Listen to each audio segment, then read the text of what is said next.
What's up, YouTube? It's Edwin, Comic Jabroni, coming at you with another weekly edition of New Comic Book Day Pickups video. Hope you guys enjoyed that little intro, something that I made really fast yesterday. I'm going to be working around on that and trying to make a better intro video. But anyways, today is Thursday. Yesterday was New Comic Book Wednesday, and like I always say, it's the best day of the week. I went to my local comic shop, picked up a few books that were in my subscription box, as well as some books that were on the wall that I wasn't really tracking on before Wednesday. Really, I remember I woke up Wednesday and I went online and saw some books that were heating up. So I tried to make sure to go into my comic shop to pick them up. One of which I just wasn't able to get because they didn't have. So let's go ahead and start off. This week we're going to start with the independent books, just one for the week, and it's from Titan Comics. We've got Elric the White Wolf. This is the A cover. Great looking cover. Like I told you guys last week, I was going to go in looking for this book, especially. Love this cover. I love how Elric is sitting there on his ruby throne, and it looks a lot like, if you watch Game of Thrones, it looks a lot like the Iron Throne. And I know that's not really where they're going with it, but I can really appreciate the way this looks. And he's got his sword right there. As usual, I always give you guys kind of a review on it. There weren't any reviews online from Comic Book Roundup, but for me, the story is awesome. I'm thinking it's in the 9, 8.5 to 9 range. The artwork is great. I love how at the very beginning, they give you a pretty in-depth background on what's going on. So even if you didn't read number 1, you could still go get number 2 and you'll find out exactly what's going on. And then they give you kind of a description of each character that you're going to see in the book. So Elric the White Wolf, I know cover B for number 1 got super hot, and it's still, I'm going to say it's still a $20 book. I'm hoping that this one follows the same. There has been talks of making an Elric the White Wolf movie. So I hope that continues. I'm definitely going to be having this on my pull list every month, guys. So be on the lookout for this one. It's an awesome cover. Definitely worth slabbing. If I ever just send 15 books to get slabbed just because I love the way the cover looks and I would love how it looked on my wall, this is one of the ones that I would put on. That's it from Independence. Let's move on to Marvel. The first big one from Marvel that I got this week, Spider-Geddon number 1. This is the B cover. It's a connecting cover. Like I showed you with the Spider-Geddon Zero, I had picked up the connecting. There's going to be 6 of them. Definitely wanted to grab these connecting covers, kind of make the whole picture at the end. Online on Comic Book Roundup, got a 7.5 from online reviews, and it got a 7.7 from user reviews. I think it's an 8.0. I love the whole Spider-Verse. There's some people out there that, they don't really care for the whole Spider-Verse. They didn't think nothing really happened. But I'll tell you what, there's some big deaths in this one. Spoiler alert, Spider-Man Noir gets eaten in this one by one of the inheritors. And then the British Spider-Man, UK Spider, whatever his name is, yeah, he dies too. He gets his neck snapped. It's pretty. I'm not gonna say it's insane because it's not graphic, but it's crazy to think that they're killing these characters off. I dug this issue. I can't wait to read the rest of the Spider-Geddon. And you would think that they're gonna kill some of these characters off because it is called Spider-Geddon, right? So you have to have some of these characters that people enjoy reading about. They're gonna have to go. So definitely dug this. There are some really nice covers on this one. But this one, this B cover connecting is the one that I definitely wanted to get. All right, so let's move on. We're gonna save this one for the end. This What If Peter Parker became the Punisher. I'm not a huge What If fan. I think I've told you guys that in the past.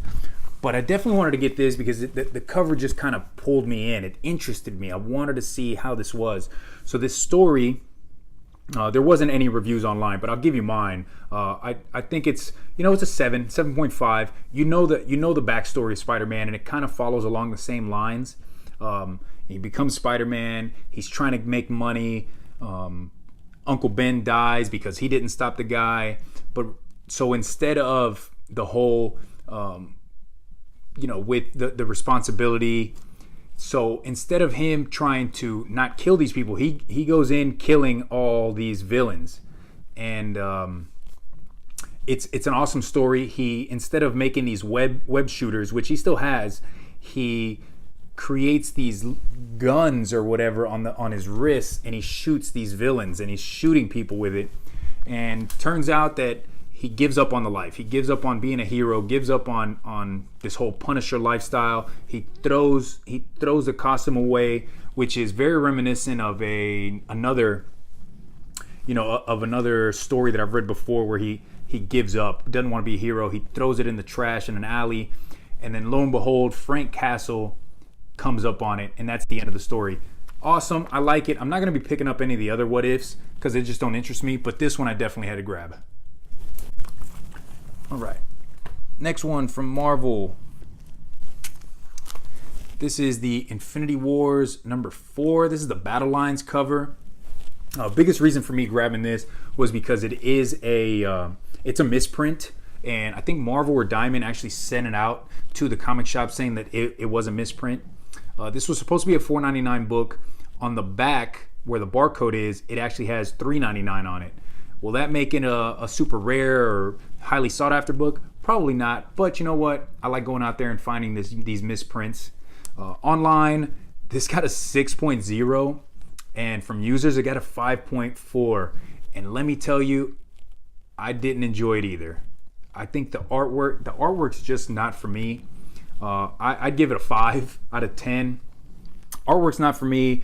The story's kind of crazy with them being in the Soul World, in the Soul Gem, and Loki out there trying to find these different heroes and pull them apart. Because as you know, if you've been reading it, Gamora kind of folded reality on itself. So a lot of the heroes are doubled up. So like in this one, you've got Wolverine and the White Queen.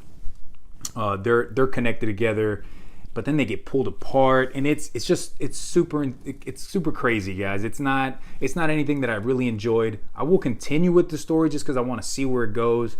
But honestly, if you haven't been reading it, I would wait for it to come out on trade, or just not read it at all. I don't know if you're gonna enjoy it. But yep, that is Infinity Wars #4. That's the Battle Lines. Right, another book from Marvel. This one really has to be my favorite Marvel book of the week, of the ones that I've read. Immortal Hulk #7. This is the Alex Ross cover. This right here online got an 8.7 from online reviews, and it got an 8.0 from users. I love this issue. 9.5 for me. Artwork's awesome. The fight scenes are great. Like I told you from the last Immortal Hulk, I thought that in this one he was going to be fighting the Avengers, and sure enough, he is. Right from the beginning, there's already a battle going on between Hulk and the rest of the Avengers, and Hulk is destroying all of them. I mean, he cracks Thor's skull and gives him a concussion. He sends a Ghost Rider through a house and knocks him out of the battle. He hits Black Panther so hard that his suit, he can take these hits and his suit will turn it into kinetic energy. Well, he overpowers the suit where Black Panther can't even fight anymore. So it takes Iron Man. It's always Iron Man. It takes Iron Man doing something that not everybody else wanted him to do, which is use this. I think it was called Omega option or something like Orion option, where it's this huge laser in the sky that he shoots down at the Hulk, and it's like a nuclear blast. So the ending's a little suspect because now somebody has pretty much the cut up body parts of Hulk, but the battle is like 85% of this book, and it's awesome. And him and She-Hulk have this pretty dope fight too. So if I were you guys, I would go out. Immortal Hulk has been awesome since issue 1. This has been a great story. Love it, definitely love it. This is my Marvel book of the week for me, in my opinion. All right, so the big one of the week that everybody was out there trying to get, and I didn't actually get the one everybody wanted. This is Venom #6, I want to say. If it's not, I'll put it down there at the bottom. So the day before Wednesday online, there was a lot of people talking about a chase variant, a secret variant that Marvel put out there, and it had like the regular A cover, but instead of Venom's mouth being closed, his mouth was open with his tongue hanging out. And I wasn't going to get the A cover. From the beginning, I wanted this Battle Lines cover. I think that's an awesome cover of Venom. But, you know, I'm a comic book collector. I wanted it in my personal collection. I went out there, went to my local comic shop, and they just didn't have it. Last time they did something like this with Chase variants, they had already pulled them and had them buy their regular incentive variants and priced it a lot higher. This time they didn't even have that. They didn't have it on the wall. They didn't have it in their regular incentive variants wall. So I just didn't get it, guys. You know, I apologize for not being able to show it off, but in all honesty, I think this is the better cover. The story's pretty cool. It got an 8.2 online and a 9.0 from users. I'd give it an 8 to 8.5. In this one, he's being held captive. Actually, Eddie Brock is being held captive by the Maker, who is the Ultimates Universe Mr. Fantastic, right? Reed Richards. And he's kind of telling him that the symbiote has been cut off from the rest of the hive, and that you know, it's still there to protect him, but he's not going to hear the voice anymore. Eddie Brock isn't saying we, he's saying me now and I. So Venom's been awesome, guys. Since that very first issue with Donny Cates writing it, there's always new things coming out. And actually, you find out in this one that if you've ever seen any Venom covers or Venom comics, you'll notice that he has like this spit or this green stuff coming out of his mouth. Well, come to find out, that is like biological waste that the symbiote is getting off, is expelling from his body. So I know a lot of people are out there trying to find the first appearance of this green stuff. Come on, guys, that's a little ridiculous to me. People are trying to make key issues out of nothing. But you do find out in this issue that is what's going on. So that's it from Marvel.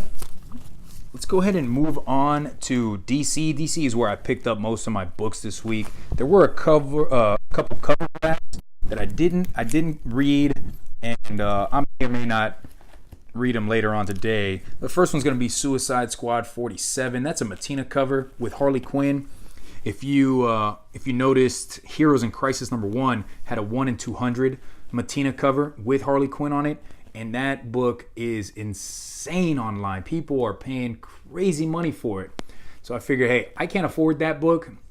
And even if I could, I would use that money on something else, you know, that I really want in my collection. But here's a regularly priced variant cover made by Mattina, and it has Harley Quinn on it. So I went ahead and picked that one up. And the other book that I picked up mostly for the cover, this is Catwoman #4. All right, that's the Artgerm variant. Listen, guys, I talked about it last week. I think this cover is beautiful, amazing. It looks like a photograph of Catwoman. And the way Artgerm drew it, he actually put things in different places that if you just look at it, you don't really recognize. But if you see up top, you know, he has the heart, the broken heart. He's got tears running off of her face. He drew a Batman, which took me a while to find, and actually my wife kind of had to help me. He drew a Batman in this veil right there, or a bat, not a Batman, the Batman symbol, I guess. Down here, he drew a cat running away. So it's all symbolism. I love this cover. I should have actually grabbed maybe another one or two of them, but you know me, I'm more of just a one comic guy. I don't like to pick up multiple covers. But love this Catwoman 4. I would say it is my cover of the week, but there is one that's so much better in my opinion. Next, I got Detective Comics 990. That is the foil cover, the regular A cover. I liked it way better than the B. My comic shop actually had pulled the B cover for me in my sub box, but I went to the wall and I switched it out because I just thought this was a nicer cover. I like the red with the black, really stands out. Online got a 6.8 though, and users gave it a 6.4, so it really got dogged. For me, the whole Two-Face story, it's been done, but this one, it's a little different. I still, not enjoying it as much as I did the earlier issues of Detective Comics earlier in the year. But I'm a Batman guy. I'm going to be picking up these Detective Comics all the way until the end of time. So there you go, guys. Detective Comics 990. We're getting up there to 1,000. Only 10 more issues to 1,000, guys. I think they're saying March of next year, 1,000 should be out. All right, another book that a lot of people were talking about. This Cursed Comics Cavalcade, #1. It's an 80-page giant. Online got a 7.7. Users gave it a 7.8. I'm in the 7 range, maybe even a little lower than that, 6.5. There's a bunch of different stories in here, different horror stories with superheroes. And to be quite honest, it's just not my thing. I'm not a guy that goes out there and watches scary movies or even goes to haunted houses. And I'm not saying I was scared by reading this, but it's just crazy to think that a superhero that fights these crazy villains all the time could be scared and be in a horror story. Like the Batman story was all of 3 pages, and there's some serial killer out there that he locates within 3 panels and puts him in prison. So that's quick. Not my favorite. I read 3 of the different stories. I think there's like 8, no, maybe 10 different stories in here. I read 3 of them, but I've read online that the best one is the Etrigan, the demon. A lot of people online say that's the best one. So I'm gonna have to open it back up and read that. But maybe your comic shop really didn't get it because it wasn't expensive, or sort of expensive book for being a book that comes out on Wednesday. It was, I think, $9.99. So a lot of people might not have picked it up. I would go out and at least grab a copy of it. You never know with these thicker books like this. People go crazy for them, looking for them later down the line. All right, so my co-cover of the week. This is Red Hood Outlaw 27. That's the Yasmin Putri cover. Love that cover. It doesn't look as nice as 26, but it's still awesome. I love how the white background is like that. And that's Red Hood's new costume. Online got a 7.5 and then a 7.8 from users. And me reading, I just read it yesterday. I think it's an 8.5. This story, artwork's nice, but he just had this huge fight and breakup kind of with Batman and Bruce Wayne, so he's off doing his own thing. But he's in this cafe, and Bruce Wayne shows up and tells him that Roy Harper, I don't know his name, Roy Harper, the Red Archer, whatever he is, that used to be a really good friend with Red Hood, with Jason Todd, he died. And that's part of that Heroes in Crisis story. So I like how they're intermingling these stories now. So you find out, you see how Red Hood, how Jason Todd takes this news. And to me, it really shows the character of Bruce Wayne and how even though he gets in these fights with people that are in his life, he still loves them and he still cares for them. And he tells Jason Todd in this story, I was just disappointed with you and I still love you and whatever. But he tells him you're not coming back to Gotham, which is nuts. I don't know how they're going to play that out. But Red Hood Outlaw 27, this is the B cover, guys. Beautiful cover. Co-cover of the week, because to me, this is the cover that I absolutely love. This is Wonder Woman 56, part 2 of The Witching Hour that started last week, and that it was Wonder Woman and the Justice League Dark, The Witching Hour. It was part 1. You find out that Wonder Woman has been branded by this demon goddess, and in this issue, it's her and the Justice League Dark going off to this island to find, I think her name is Circe, right? So she's this other goddess, and to see if she can help them with this brand that she has on her forehead. So you find out in this issue, you find out in this issue that there's actually 5 people in the world that have this brand, and that whenever that person who has the brand kind of gets killed off or dies, that original demon goddess, Hecate or Hecate. All right, I apologize about that, guys. So in this issue, she gets Circe to help her out. You find out that there's 5 people with it, and I think as of right now, of 3 that you saw. Wonder Woman, you saw there was a girl in the last issue, and in this one, you see this like a Native American heroine, and she has a name. I'll go in and I'll put it down at the bottom, but she kind of goes crazy, has the brand on the top of her head and flies off.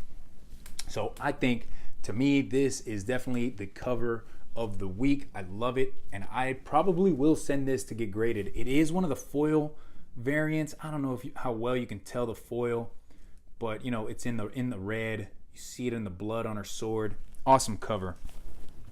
So that's it from the pickups of this week. Let me go into what I got in my sub box for next week. Looks like I got probably like 9 books. We'll start with the Independence IDW. I'm looking at the Ninja Turtles ongoing series, number 87. As of right now, the only cover that I saw online was the Eastman cover, the B cover, but I always pick up the retailer incentive. I just don't know what it looks like yet. For Marvel, I got Astonishing X-Men 16. That is the Thanos, however you want to say it, Battle Lines cover. Awesome cover. I love that. I dig these Battle Line cover, how they're virgin covers. Even, you know, my wife actually said something about that the other day when I showed her what I got. She's like, oh, I really like how it's just, you know, there's no words on the front. I said, yeah, that's a virgin cover, babe. Marvel Zombies, number 1. I'm going to get the B cover on that. In-Hyuk Lee. Looks like it's a different take on the whole, the Marvel Zombies.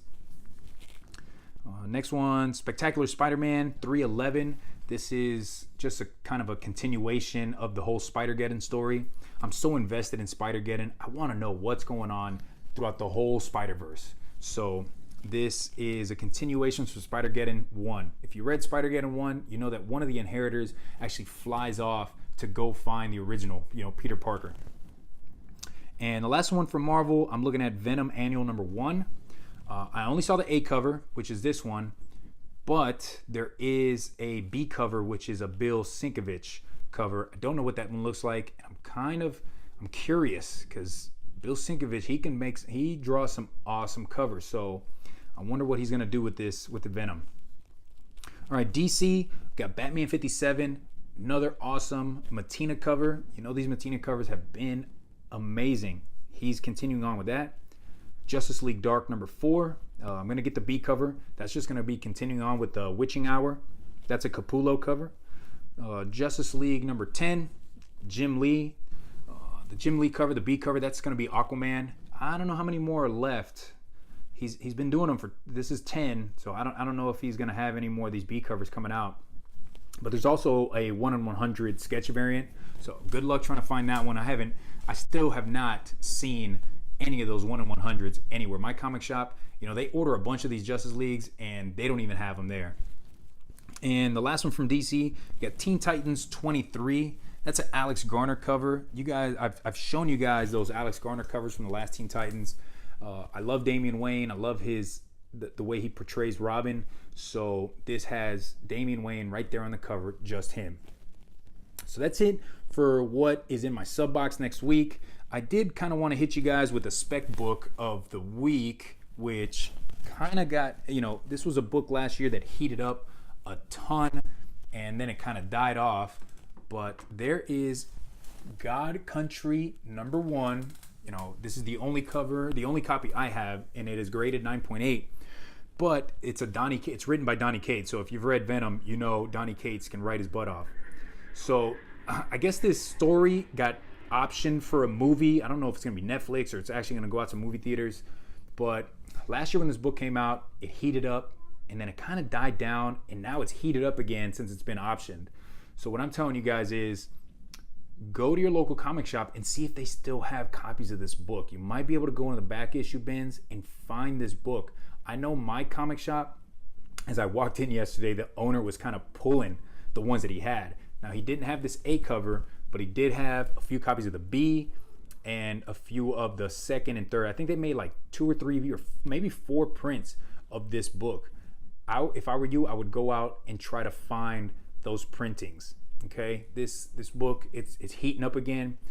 I only have 1 copy. I don't plan on selling it, but if they actually do make a God Country movie, I may think about selling this to get, you know, a book that I really want in my collection, some Batman Silver Age Key or something. So anyways, guys, hey, thanks for watching my videos. Make sure to like and subscribe to the video. If this is your first time watching me, hit that subscribe button, hit the little bell so you get a notification. I'm dropping videos every week, guys, at least 1 a week. Most of the time it's been two a week. I appreciate all my subscribers and all you guys that watch my videos every week. Dropping comments, I'm always writing back. Thank you. The comic community has been so awesome to me and so awesome online, very positive, way different than when I was collecting video games. That's more of a cutthroat community, in my opinion. Now, I could be wrong, but it's my opinion. But the comic community has just been like so welcoming. Definitely love that. Love collecting comics. But anyways, guys, this has been another edition of New Comic Book Wednesday Pickups. Thanks for watching, and I'll see you next time. Peace.